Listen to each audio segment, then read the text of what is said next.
From Pacifica, this is Democracy Now! I'm looking out over an ocean of people here at Tahrir Square. There's many tens of thousands more that are streaming over the bridge. Tahrir is absolutely packed. This is the day they're calling the Friday of Departure. It's D-Day in Egypt. That's Day of Departure. That's what protesters are demanding in their final push to oust the Mubarak regime. As hundreds of thousands gather in Tahrir Square, we go to Cairo for the latest from Democracy Now! Senior producer Sharif Kouddous. Plus, Mubarak regime's violent crackdown has included the deliberate targeting of journalists and human rights activists, in addition to the protesters. We'll get the latest. All that and more coming up. Welcome to Democracy Now!, democracynow.org, the War and Peace Report. I'm Amy Goodman. Over 1 million protesters have gathered in Tahrir Square, Cairo, in a rally billed as the day of departure, calling on Egyptian President Hosni Mubarak to resign. Protesters have flooded into the square, which has come under attack for the past 2 days by pro-Mubarak supporters. This is not just a revolt to topple a regime. Yeah. This is a revolt for our dignity. We need justice. We need to punish those who committed atrocities and crimes against humanity in this square. Hundreds of thousands of protesters are also gathering in Alexandria, Mansoura, and other cities. The New York Times reports the Obama administration's discussing a proposal for Mubarak to resign immediately, turning over power to a transitional government headed by the newly appointed Vice President Omar Suleiman with the support of the Egyptian military. Suleiman has close ties to the U.S. military and CIA. He was trained at the U.S. Special Warfare School at Fort Bragg and has been described as the CIA's point man in Egypt for the secret extraordinary rendition program. On Thursday, Suleiman blamed the media for inciting the unrest. I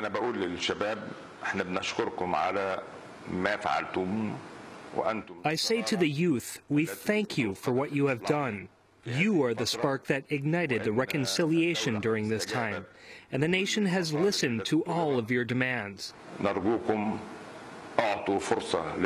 We ask you to give the government a chance to fulfill its role.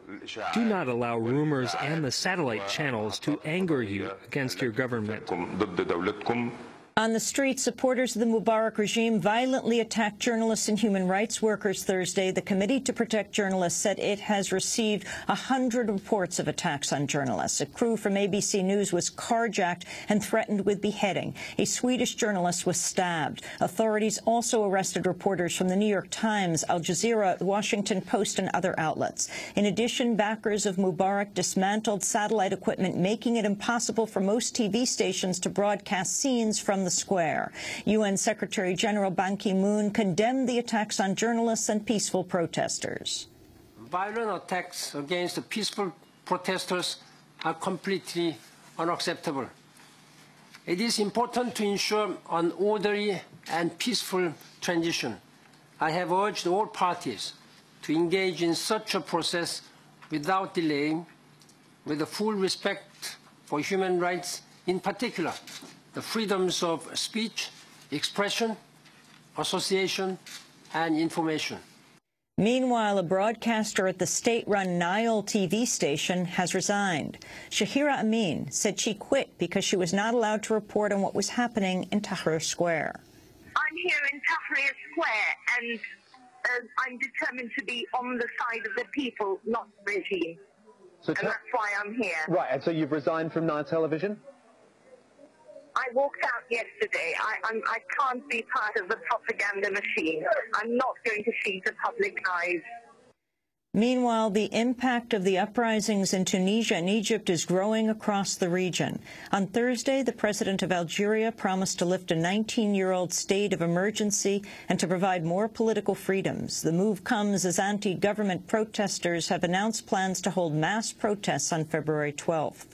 In Yemen, tens of thousands of anti-government protesters marched Thursday and called for the resignation of President Ali Abdel Saleh, who's ruled Yemen for 32 years. On Wednesday, Saleh announced he would not seek to extend his presidency beyond 2013, but protesters want him to step down sooner. We hate promises. It's too late, and we have long asked for reforms. We've been patient with the oppression. We've been patient with hunger, hoping that the officials will finally understand us. But they just don't. In Syria, anti-government protesters are planning to demonstrate today, calling on the government to end the state of emergency, which has been in place since 1963. On Wednesday, a small group of Syrian protesters attempted to gather in Damascus to hold a candlelight vigil for the Egyptian demonstrators. According to Human Rights Watch, the protesters were beaten by a group of 20 people dressed in civilian clothing. The police who were present nearby failed to intervene. While protests continue across the region, former Republican presidential candidate Senator John McCain has described the growing popular movements in the Arab world as a virus that must be countered. He made the comment in an interview on Fox News. This virus is spreading throughout the Middle East. The president of Yemen, as you know, just made the announcement that he wasn't running again. This, I would argue, is probably the most dangerous period of history of our entire involvement in the Middle East, at least in modern times. In other news, Haiti's Provisional Electoral Council has announced former First Lady Merlane Manigat and popular musician Michel Martelly will face each other in a presidential election runoff on March 20th. The decision was made after the Obama administration, the Organization of American States, pressured Haiti not to include government-backed candidate Jude Celestin in the runoff, although he received more votes than Martelly. OAS claimed that Celestin had benefited from vote rigging and fraud. On Sunday, U.S. Secretary of State Hillary Clinton traveled to Haiti to personally pressure Haitian President René Préval not to include Celestin in the runoff. But many organizations, including the Congressional Black Caucus, have criticized the Obama administration's stance. Mark Weisbrot of the Center for Economic and Policy Research said it was a disgrace that, quote, the richest country in the world has forced one of the poorest to change the results of its presidential election literally under the threat of starvation. Haiti's presidential election process has also come under intense criticism, in part because candidates of former President Jean-Bertrand Aristide's Lavalas party were banned from running. Global food prices hit a new high in January, are expected to worsen after a massive snowstorm in the United States and floods in Australia. The price of wheat, corn, and soybean are all near record highs. Abdel Abassayan is with the UN Food and Agricultural Organization. The issue that concerns is that the duration of this price increase, which has started so many months ago and not really giving us any indication it's going to change dramatically in the future, coming months, is long. And this long duration is something that I think eventually would mean more food inflation in many countries. As gas prices at the pump continue to climb, Shell Oil has announced its profits doubled last year to $18.6 billion. That means Shell made slightly more than $50 million every day last year. In economic news, Federal Reserve Chair Ben Bernanke held a rare question-and-answer session with reporters Thursday. Bernanke predicted the nation's unemployment rate would remain high for some time. Although economic growth will probably increase this year, we expect the unemployment rate to remain stubbornly above and inflation to remain persistently below the levels that Federal Reserve policymakers have judged to be consistent over the longer term with our mandate from the Congress to foster maximum employment and price stability. USA Today is reporting more than 20,000 veterans, active duty troops and reservists who took out special government-backed mortgages lost their homes last year, the highest number since 2003. The housing crisis has hit military families particularly hard, in part because of transfers and the loss of civilian jobs left behind by reservists. Late last year, J.P. Morgan Chase was forced by a lawsuit to admit that it has been overcharging thousands of military families for their mortgages and had improperly foreclosed on more than a dozen such families. Newly released internal bank documents show senior executives at J.P. Morgan Chase had serious doubts about the legitimacy of Bernard Madoff's investment business more than 18 months before his Ponzi schemes collapsed. Despite repeated suspicions, the bank allowed Madoff to move billions of dollars of investors' cash in and out of his Chase bank accounts right until the day of his arrest in December 2008.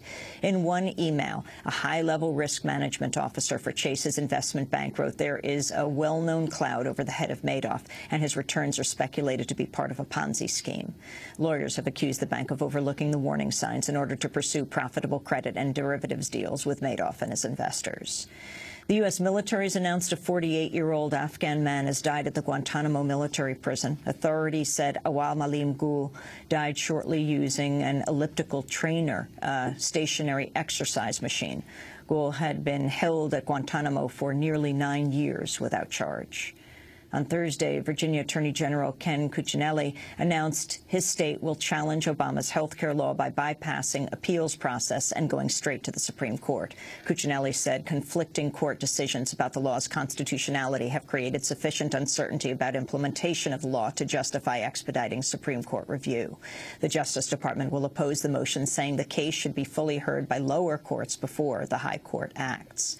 Newly released census data shows the city of New Orleans has lost nearly a third of its population over the last 10 years. Census workers counted about 344,000 residents in New Orleans last year, down from 485,000 in 2000.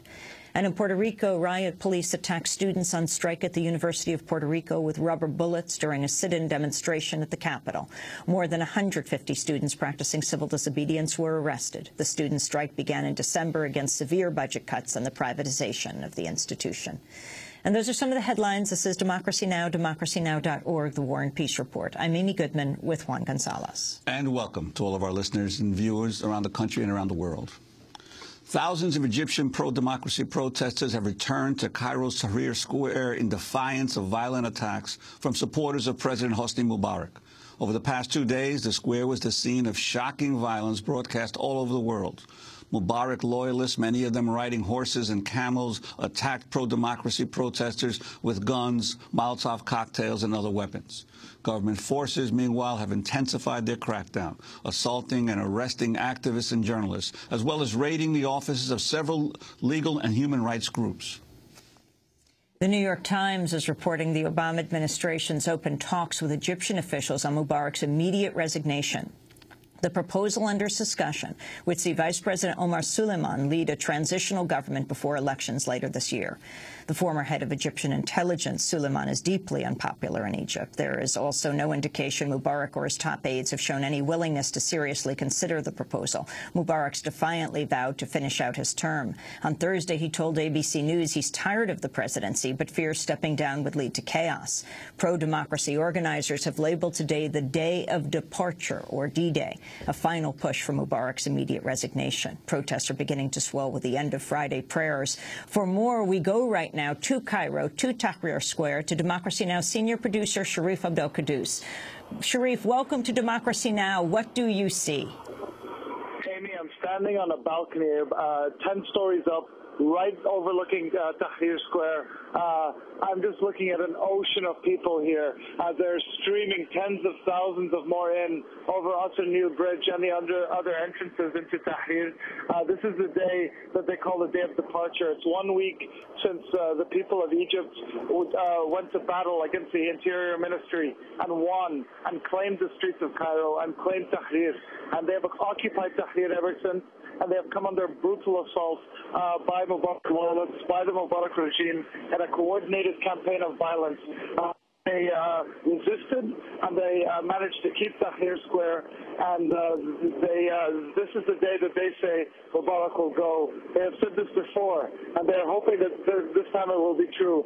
He does not seem to be acceding to the protesters' demands, although he continues to make concessions except the one that they want. They want his ouster. So they remain hopeful. They remain defiant. I spent the night here last night. It was a very different scene at night.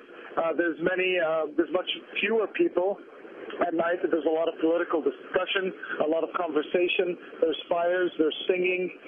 There were also moments of tension following Wednesday's brutal day and night assault. People have set up barricades that are increasingly sophisticated with warning signals, several levels of security. And throughout the night, when it got late, starting at about 1 a.m., we would have moments where the alarms would be sent out, where people would start whistling and banging on metal, and everyone would rush to that entrance to protect it.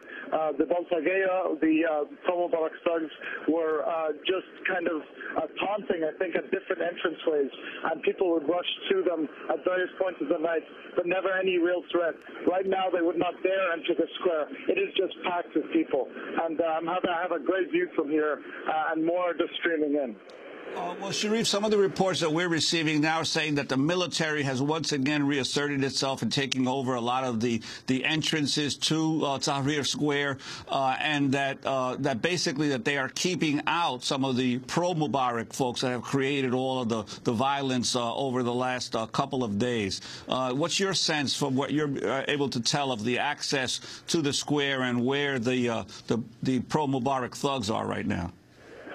I mean, the military has always had tanks stationed at every entrance point. They've always had soldiers there, but the main people who control the access are the citizens here that do all the ID checks. Then after you get past the military, they check you again to make sure you're not state security. But Juan, we've never seen the numbers of the Mubarak loyalists try and rush into the square as they did on Wednesday.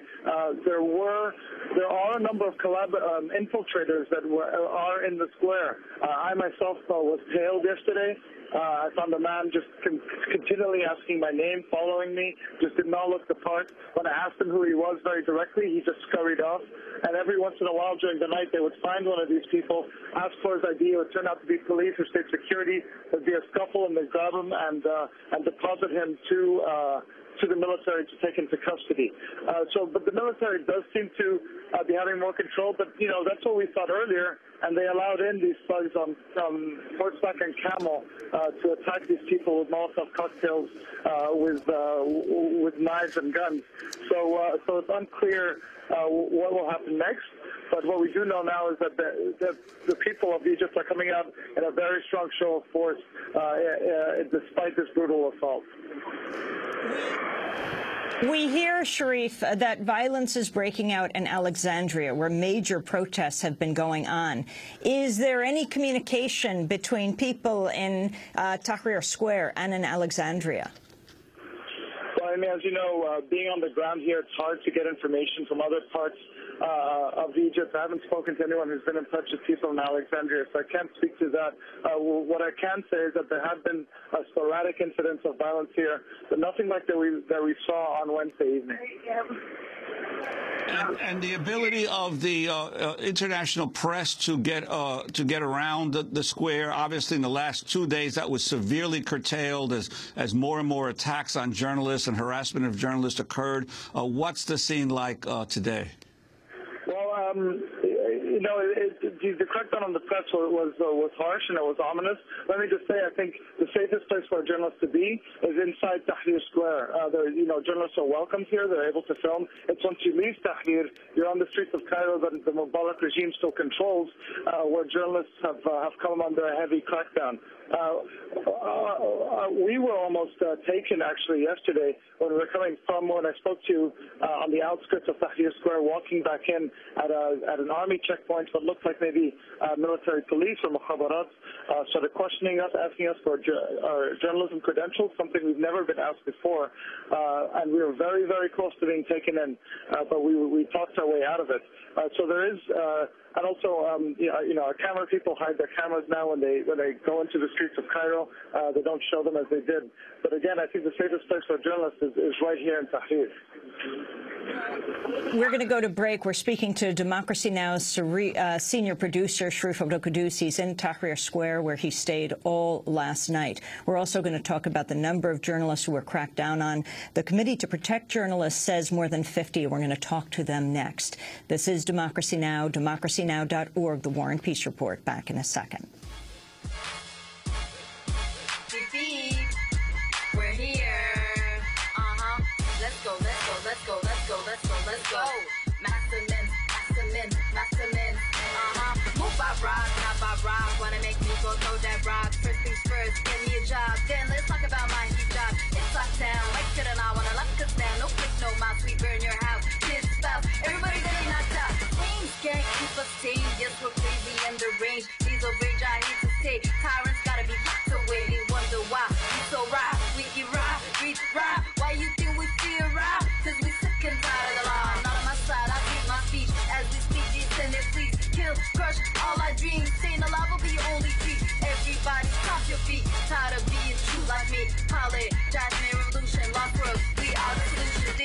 Don't smell like flour, it's the rise of people power. Welcome to third world streets for the heartbeats. In times like these are our lives. We feel alive. Get out of here, it's not time to shine. Back down, Mubarak, back down. Back down, Mubarak, back down. Back down, Mubarak, back down. Can't dictate, just back down. Back down, Mubarak, back down. Back down, Mubarak, back down. Back down, Mubarak, back down. Back down, Mubarak, back down.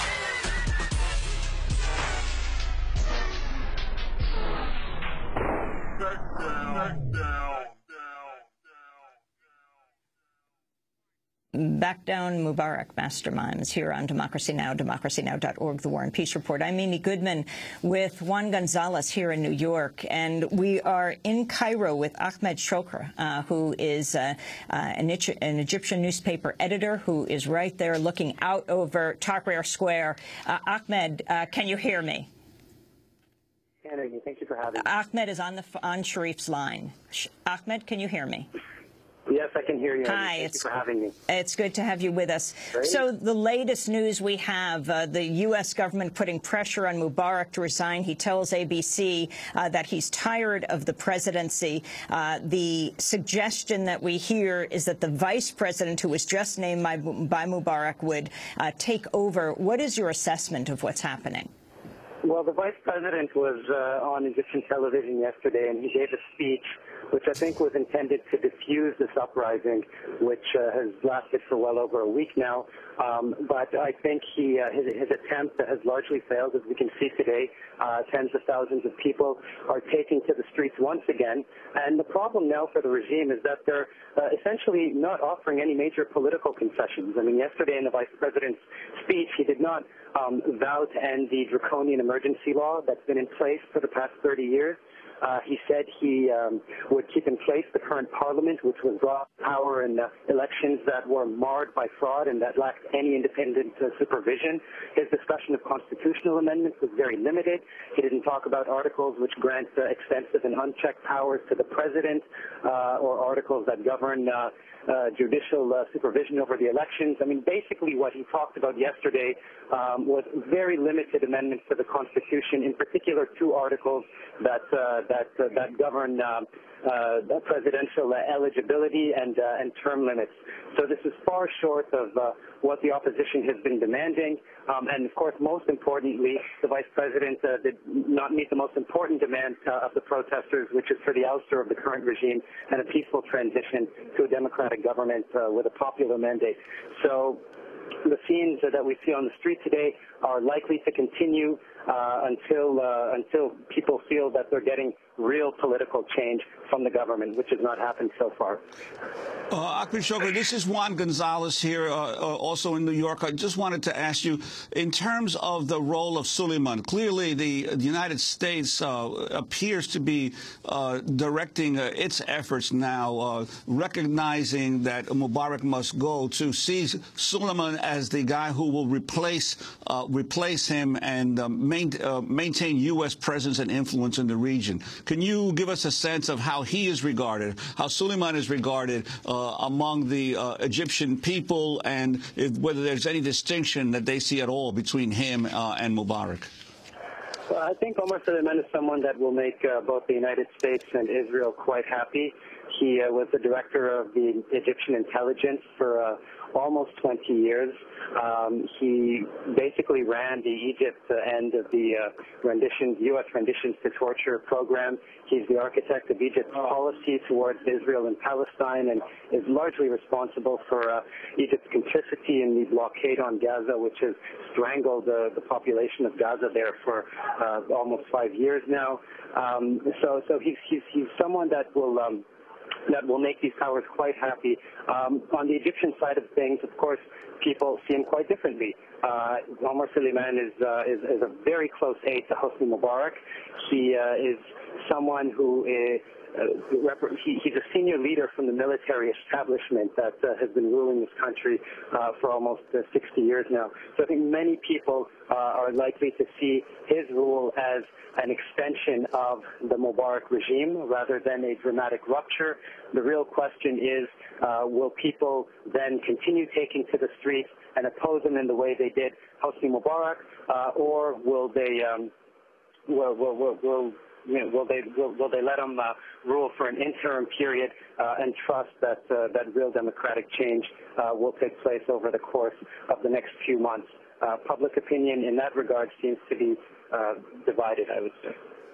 Vice President Omar Suleiman, who is only named that by Mubarak after the protests, has been very close, as you said, to the U.S., to the military, to the CIA, trained at the U.S. Special Warfare School at Fort Bragg, described as the CIA's point man in Egypt for the secret extraordinary rendition program, blamed the media for inciting the unrest. How is he different from Mubarak? Well, he's... I mean, like you said, Amy, he's someone that's worked very closely with Mubarak, and he's a leader who's from the military establishment. I mean, the difference is his tremendous experience that he has in the intelligence services. He's a spy chief that was well respected by intelligence agencies around the world, especially in the United States.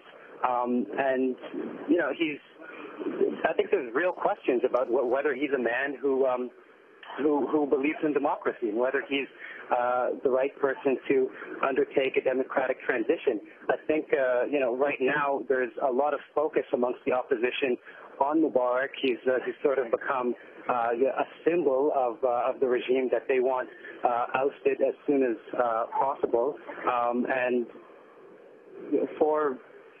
if that happens, you know, large chunks of the population may settle temporarily for Omar Suleiman, but I think sooner or later, you know, many people will come to see, and many people are already saying this on the streets. I mean, you could hear this. You know, people chanting against Suleiman just as they're chanting against Hosni Mubarak. You know, many people will come to see that his rule is in fact no different, and that he comes from essentially the same system. Ahmed Shoher, I want to thank you very much for being with us, a journalist who's been working out of Cairo for years now and all through this protest. He is an editor at the Egyptian daily newspaper Al Masri Al Yom. This is Democracy Now!, democracynow.org, The War and Peace Report. The Mubarak regime's violent crackdown has included the deliberate targeting of journalists covering the protest. News outlets, including Al Jazeera, CBS, ABC, Fox, CNN, BBC, Washington Post, New York Times, Australian Broadcasting, Danish TV 2 News and Swiss television have reported assaults, intimidation, arrests, carjacking. On Thursday, ABC News correspondent Brian Hartman said he and 3 colleagues were abducted while driving from Cairo's airport. They were taken to a compound, each threatened with decapitation. Hartman says the group was let go only after a Lebanese camera operator working for ABC pleaded for mercy. Some journalists were arrested or had their equipment seized after they were spotted covering the protests from buildings above the turmoil in the streets. In Washington, Secretary of State Hillary Clinton condemned the crackdown. We condemn in the strongest terms attacks on reporters covering the ongoing situation in Egypt. This is a violation of international norms that guarantee freedom of the press, and it is unacceptable under any circumstances. We also condemn in the strongest terms attacks on peaceful demonstrators, human rights activists, foreigners, and diplomats. The Committee to Protect Journalists has been carefully monitoring the crackdown on journalists. Frank, we only have 3 minutes. Frank Smythe is with us, this Committee to Protect Journalists Washington representative and journalist safety coordinator who knows violence himself against journalists, was captured when he was in Iraq. Frank, are you there? Frank Smythe, are you there? Yes, I'm here. Can you hear me? Yes, Frank. Can you talk very quickly about what has happened to the journalists? You are citing the largest numbers of journalists attacked, assaulted, detained. Yeah, very briefly, we've seen more than 100 cases of attacks on journalists, at least 30 detentions, 26 assaults, and 8 instances of equipment being seized. We've seen ruling party figures, plainclothes officers, and uniformed police going into hotels and detaining journalists under the pretext of protecting them. We've seen plainclothes agents as well as others working, it seems, at the behest of the Mubarak regime, attacking journalists in the streets. We've seen, and not only that, this is the worst case of the most blatant violence against the press that I've seen in my 24 years or so reporting and my 10 years at CPJ. I mean, this is somewhat reminiscent of what we saw in El Salvador back in the early 1980s. But this is even more blatant and more widespread. Besides the journalists that you've mentioned, journalists from Romania have been attacked, Polish journalists have been attacked, journalists from Al Jazeera as well as Al Arabiya have been attacked, and government officials, as you indicated, have also made insinuations, including having a woman who had her face blocked out on screen, alleging that journalists were acting as Israeli spies and that they had been trained in Qatar, where Al Jazeera is based. And, of course, that's taking a level of conspiracy theory to a whole new level. So it seems that the Mubarak regime is attempting to literally unplug Egypt from the world by having shut down the Internet previously and cell phone towers, and is now trying to unplug the world from being able to watch and listen and hear what's happening in the streets of Cairo and other cities. I don't think it's going to work, but it's certainly the most widespread and blatant attacks against the press that I've seen in my career, and I think CPJ has witnessed. And what about a group of journalists who apparently have just been released in the last hours? That I haven't heard about. I've been checking the wires. I haven't seen anything on that, and CPJ New York is still looking into matters, so I haven't heard anything about that. And what about the Mubarak regime's responsibility? Clearly, the Mubarak regime is responsible. They are implementing a policy to eliminate witnesses to what is occurring.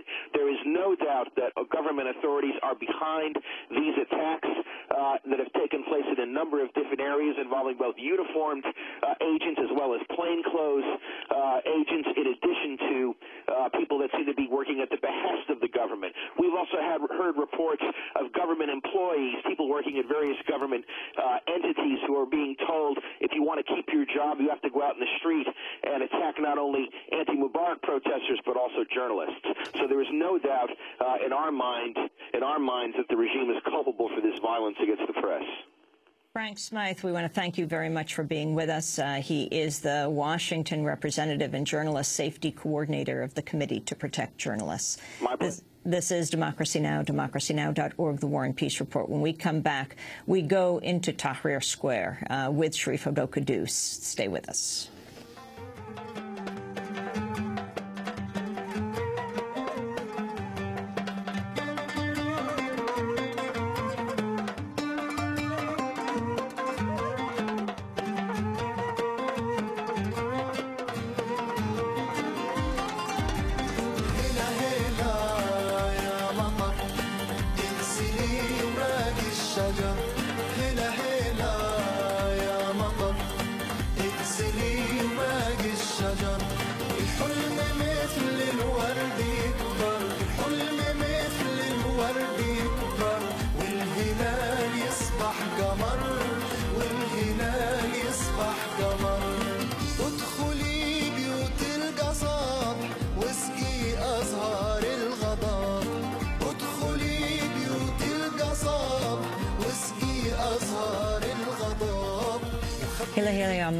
Come Down, O Rain, Hamza Namiri, suggested by Fida Samori on Facebook. She says this song was inspiring to both the Tunisian Revolution and the Egyptians as well. I heard that it was played on the streets in the early days of the Egyptian protest, and you can post music videos at our Facebook page as well. This is Democracy Now!, democracynow.org, The War and Peace Report. I'm Amy Goodman with Juan Gonzalez. We turn now to a report produced by Democracy Now!'s Sharif Kouddous and Hany Massoud about the events that unfolded Wednesday night in Cairo after the Battle of Tahrir. 10 a.m. on Thursday. We're heading to Tahrir Square right now. Last night saw a coordinated campaign of violence by the Mubarak regime to try and remove the pro-democracy protesters from Tahrir Square. They attacked them with rocks. They attacked them on horseback and camel. They attacked them with Molotov cocktails. There's reports between 600 and 1,200 injured. At least 5 have been killed. The Mubarakites have blocked several entrances to Tahrir. We're going to try and get in and speak with some of those who are there, speak with the wounded and survivors. They're vowing to stay until Mubarak leaves. Unclear what's going to happen now, but we're going to go and try and find out.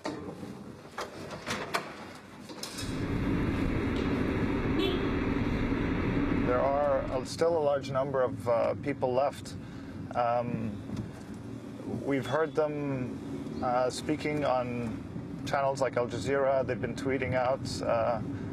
Apparently the scene is quite bad. A lot of people are wounded. They're trying to tend to them in the square. They're vowing to stay, and they are still coming under attack. We've heard that the most likely way of getting in is across the Asr al-Nil bridge, which leads directly into Tahrir. Yesterday we tried to get in by that entrance, but it was blocked by a very hostile and intimidating crowd of pro-Mubarak thugs.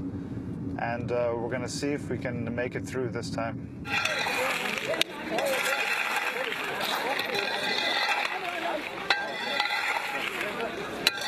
We're just at the barrier from Asr al-Nil entering into Tahrir Square.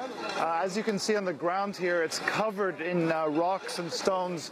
What one person just pointed out, he said, look, the sidewalk isn't broken up, the street is not broken up, all of the rocks came from the other side. They were under siege yesterday by just a shower of rock fire. They're trying to clean it up. They're trying to create some sense of order now. People are bringing in food, water, and medical supplies, and it really looks like a battlefield. This is not the same Tahrir that we were walking in every day since. This is a different Tahrir, one that came under attack by Mubarak's thugs, and we're going to go see what happened. Over here you can see there's these blue corrugated iron that was blocking off a construction area. Nearly a quarter of it is gone, and what the pro-democracy demonstrators have done is taken them to use as shields. They're using them as shields against the rock throwing and against the Molotov cocktails and all the attack that they were forced to come under. They used the guns, they used the mini tools, they used the rocks, stones, and means anything they use actually. We had a very, very dark night for all the Egyptians. As I told you previously, that President Mubarak doesn't want to leave unless he ruins all the Egyptians. He only is interested in his authority. I'm Salma Tarzi. I'm just an Egyptian citizen coming to protest against Mubarak. And I would very much like to tell the world what happened here yesterday. It started off that around this time of the day, we started catching many people that got infiltrated, that were starting to talk to people against protesting. So we were, when we caught one, we would take him and kick him out peacefully. And then there came, they said there were pro-Mubarak demonstrators coming. So we said, okay, we're not going to clash with them. They came here, we managed to push them out. Also, there was yet no violence, okay? And then we started getting calls that there were armed thugs coming. There were armed thugs coming, approaching the Asr al-Nil bridge and from the side of the museum. So we decided to secure all the entrances. But they came in thousands of thugs throwing stones and Molotov bombs at us, burning the trees and throwing big, huge pieces of rocks. They were breaking the pavements and throwing pieces of the pavement at us. And there were so many injured people that you cannot imagine. There was not a single ambulance here in the square, not a single ambulance. All we had was bottles of betadine and some Kleenex, and all what we could do was just pour some betadine on the wounds, take them there over to our improvised hospital, and just hope for the best. We kept on calling whoever had a link with any international channel or satellite. We kept on calling them, telling them what's happening, that there are no ambulances. Around around 6 or 8 p.m., we started getting ambulance cars. But meanwhile, the beating kept on going here, and they were throwing so much at us that the guys could not. We had to throw back the rocks. We had to throw rocks. And they got even more violent. And over there, this was a massacre, because over there were the museum, near the museum, they were also using firearms, like live bullets. And at the beginning, they were shooting down at the people in their legs. A lot of people had gunshots in their legs. But near the evening, I mean at night, they started being obvious with their guns. They were machine guns, and they started shooting at people, and they were on top of the bridge, so they were basically like snipers, because they were on top of the bridge, so they can aim at the people's heads.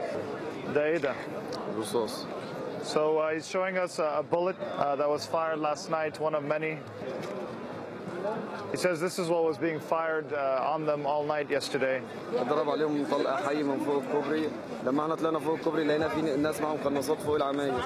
He's saying they fired live ammunition from over on that side. They were on the rooftops firing down. My name is Dr. Sharif Hussein. I'm here in this place from 10 days until now. I saw everything. I saw democracy in everything. These people, they are peaceful. They want the democracy. They want to be free. The only things that they want that they said, please, Mubarak, go out. And there's blood on your jacket. Yes, this is blood of these people. The victims. Many victims yesterday. How many? Until now, 6,000. 6,000. Yes, about 50%. 50%, and 6 died. And 6 are dead. 6 died by gunshot. This is one of them.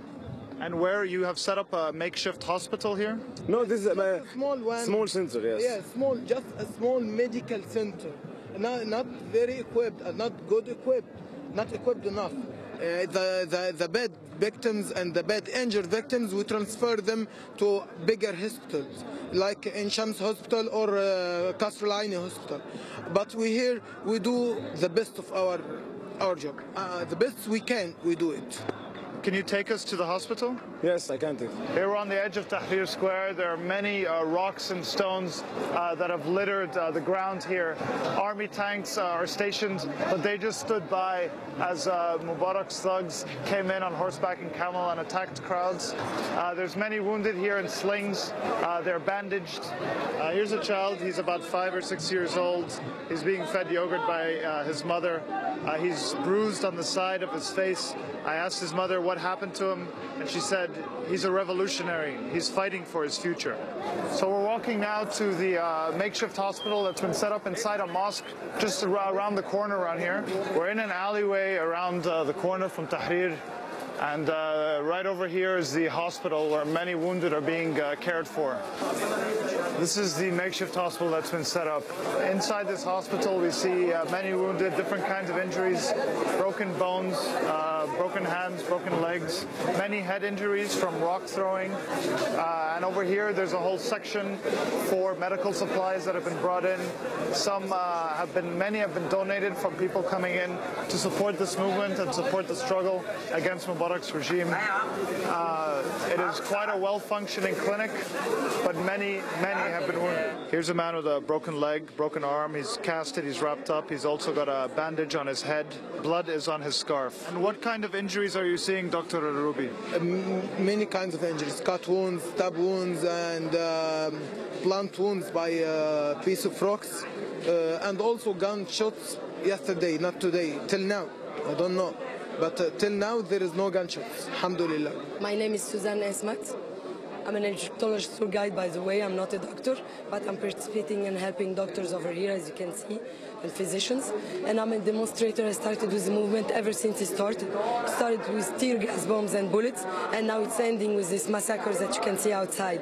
But after participating in the Intifada, the Stone Intifada, for 2 or 3 hours, we found that they needed our help here. So we came here. We started around 3 o'clock in the afternoon until 3 o'clock in the morning. We saw every kind of wounds in these casualties. rupture eye globe, stitches, people stabbed with knives, with swords, fracture skull, fracture arms, legs. Some of them was already unconscious, some of them were dying, some of them were in need for respiration, and we couldn't have any ambulances. And each time we called an ambulance, they came 40 to 45 minutes afterwards, and we're already too late. And when they took the wounded to hospitals, we heard that orders were given by the Egyptian Ministry of Health not to receive wounded people from the demonstrators. So doctors had to go using the cars of the demonstrators to take the wounded people in critical cases to hospitals. And for myself, I saw around 3 to 5 which were already most probably dead, and other which were wounded around 300 to 400. We're standing in the street leading to Tahrir. They formed 3 lines of defense. They called over an army, 2 soldiers, and it seems they have arrested a police officer. They've arrested a police officer in uniform. They're bringing him over. Everyone is clapping and cheering. The officer looks very afraid. The army has now arrested him. Local civilian security grabbed him and they called over an officer. They're not beating him. They've arrested him very calmly, and they're bringing him over, taking him into custody. Here on the streets, after the tanks protecting the street, the citizens have formed 3 lines of defense about 20 yards apart. Ask them what happened to you on the way in. Protesters are quite organized. They bang on the metal bars over there to alert their colleagues if the thugs approach in any sense. The situation is quite tense, but I believe we are winning. We are not losing. Everybody thought that yesterday we were going to get defeated and overrun by the thugs who were armed with sticks, knives, and they were riding camels and horses as if we were like in some medieval Braveheart, kind of like movie. But everybody here is steadfast. People are banging on metal, sounding the alarm. They think that Mubarak's thugs are trying to get in again. One of the outskirts of Tahrir, there's army tanks. It's next to the museum. And just over in the distance, there are some of Mubarak's thugs are waving flags, and they are apparently throwing rocks. This was the major flashpoint yesterday where a lot of the attacks happened. A lot of people were wounded here. As we continue to walk through Tahrir, there are many people bandaged. They're standing strong, forming lines and getting ready for the next assault. My name is Abdel. The situation there, they hit us. بعض المجرمين. أنا مش قادر أتكلم دلوقتي أصلاً ولا عارف أجمع حاجة. He says I can't talk right now. It's hard for me to comprehend. بعتين مجرمين عشان يضربونا. They sent slugs to hit us. إحنا سلم. We're peaceful. Peaceful. We are peaceful. حصلت دلوقتي? This happened now? Yes. شغالين دلوقتي. The attacks are continuing right now. It's about midday on Thursday. We are here from yesterday. There are many rocks on the ground here, a lot of garbage. This was spotless just yesterday. People had cleaned up Tahrir. Now it's filthy. It's a battle zone. Here they formed makeshift barricades with burnt-out cars. They're continuing to build them. They're building shields to protect them from rocks. We're walking over past the barricade right now. Over here we can see about 5 or 6 trucks that have been pushed or driven into this area to create yet another line of defense. And they're using corrugated metal, parts of couches or chairs to build another line of defense here on another outskirts closer to the edge of one of the alleyways, the main streets into Tahrir. We've passed the second line of defense here. You can see the ground is much sturdier. There's burnt out spots, a lot of rocks, a lot of garbage. People are sitting around waiting, ready to defend Tahrir Square that they have occupied. And this seems to be the front lines right here.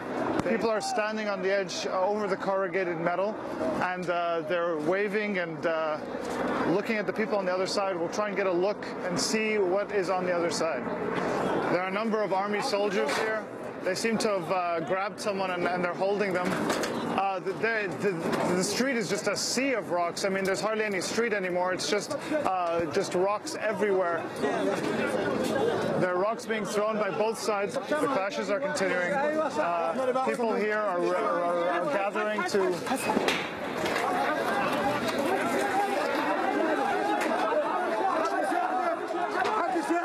A rock just came flying right at us, hit the barricade right next to us. People are saying here they should not throw any rocks towards the crowds. They want to remain peaceful. They're chanting peacefully. Watch out! Rocks are coming flying in sporadically here, just one or two at a time. The main throwing is over on the right side. It's dangerous to be here. He's saying that these people have been paid money to be here and commit violence. He's saying they're thugs of the National Democratic Party. These are the people who stole the country, who robbed the country. They're trying to protect over their loot, they say. There are just dozens, hundreds of rocks being thrown.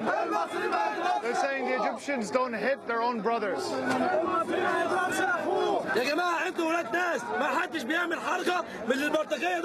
He's saying don't do as they do. Don't do as they do. They don't understand anything. They've been given money and told to go kill their brothers. They don't understand anything. We don't do as they do. We don't do as they do. We're walking right now. A young man, Azam, is taking us up to the top of a building here right on the edge to give us a better viewpoint.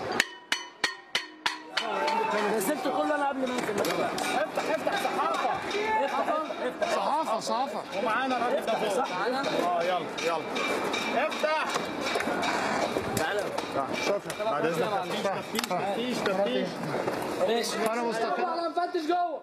قناة مستقلة في نيويورك اسمها Democracy Now. We are very sorry. No, please. Right now we're being frisked as we enter this building. The ID, please. Okay, we are very sorry. No. He's just checking my ID to check for any state security forces who may try and infiltrate this area, and they're trying to protect. They're trying to protect the border. We're walking up the stairs now to the rooftop, which is right on the border between the clashes here. We got frisked coming in. You can hear the sounds outside. Here we are on the rooftop. The rooftop is littered with rocks. The most intense side is over here, on this side that faces the dead zone, and beyond that are just hordes of mobs of Mubarak thugs. They've apparently pushed back a lot of the pro-Mubarak mobs, and they've taken the line all the way up to the bridge now. The Mubarak hordes seem to have backed off. The military has retreated somewhat, and they're on the bridge now. The people downstairs, the people on the ground floor. There's a sound of gunfire in the air. The military has fired shots apparently in the air. It's unclear where they're firing at. They're saying live rounds are fired. We are in the heart of downtown Cairo. This is not the outskirts of Cairo. We are in the heart of downtown Cairo here. It has turned into a battlefield. The pro-democracy movement has managed to hold off Mubarak's forces. It's really surreal to see this part of Cairo look like this. I've been through here many times, and it's just... it's strange to see it this way. Behind me in the distance you see the Hilton Ramses. We spent a couple of nights there. Just 2 buildings down is the studio where we broadcast from the other day. Not possible to get to now. The distance between Tahrir and the area where the studio was has really turned into a war zone, and we just simply cannot get across. There's a tank that just rolled in under the 6th October bridge. It's pointing its turret at people very threateningly. People are cheering. They're cheering as they retreat. They're retreating over there. The Mubarak forces seem to be pulling back. They're running back. People are cheering. They seem to have driven them away. The Mubarak forces seem to have significantly dwindled, and the forces holding Tahrir Square seem to be holding the square very strongly. It's unclear what's going to happen tonight. It's unclear what's going to happen in a few hours, but for now they have held Tahrir.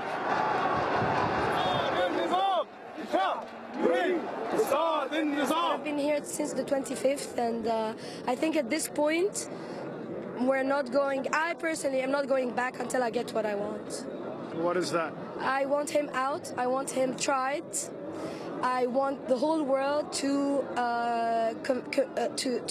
convict him as a criminal of war, and not only him, Habib al-Adli, Fathi Srour, the whole parliament, Ahmed Izz, and even Omar Suleiman, the chief of intelligence, because they have been using military tactics on us, and it's not a coincidence that the person he's having to be his human crisis. I don't know how you call it, Omar Suleiman.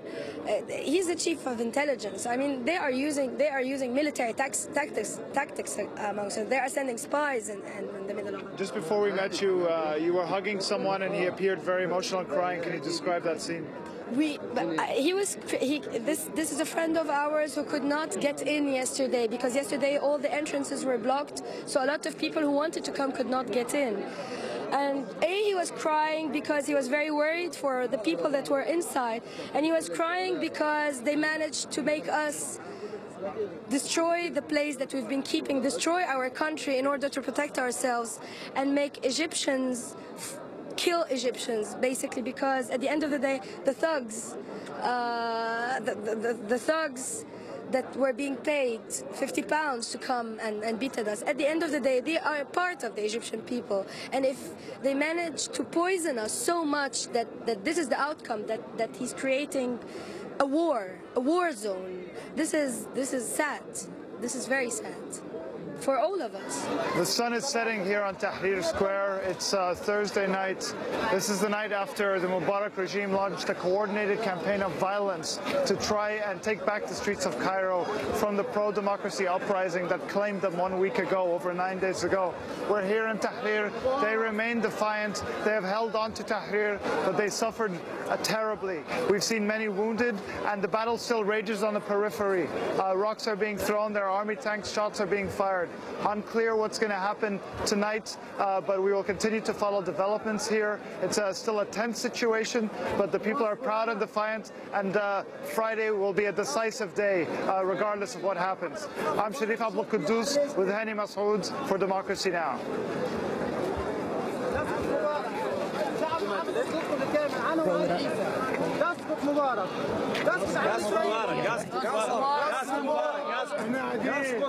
That piece produced by Sharif Abdel Kouddous and Hany Massoud in Cairo. Over the past couple of days, at least 13 people have died and some 1,200 people have been injured. And we've just received word that Al Jazeera's Cairo office has been raided. This comes as over 1 million people peacefully rally across Egypt in a protest billed as D-Day, the day of departure, calling on Egyptian President Hosni Mubarak to resign. We'll be posting updates from Egypt throughout the day on our website, as well as Sharif's tweets at democracynow.org, also on Twitter. On Saturday, Democracy Now! Will be doing a 2-hour special that will be aired on Free Speech TV, Link TV, and any TV or radio station that would like to broadcast us. We'll be broadcasting from 11 a.m. to 1 p.m. Eastern Time. We'll also stream the special at democracynow.org. Tell your friends. That's Saturday, February 5th, from 11 a.m. to 1 p.m. with Sharif Abdel Kouddous in Cairo, Egypt. For stations, details about the special broadcast will be available later today at democracynow.org. Democracy Now! Is produced by Mike Burke, Sharif Abdel Kouddous, Aramate, and Renee Feltz, Nermeen Sheikh, Steve Martinez, Nicole Salazar, Hany Massoud, Rabi Karen, Mike DeFilippo, Miguel Noguera, engineer. Special thanks to Becca Staley, Julie Crosby. Happy birthday, Hugh Grant. I'm Amy Goodman with Juan Gonzalez.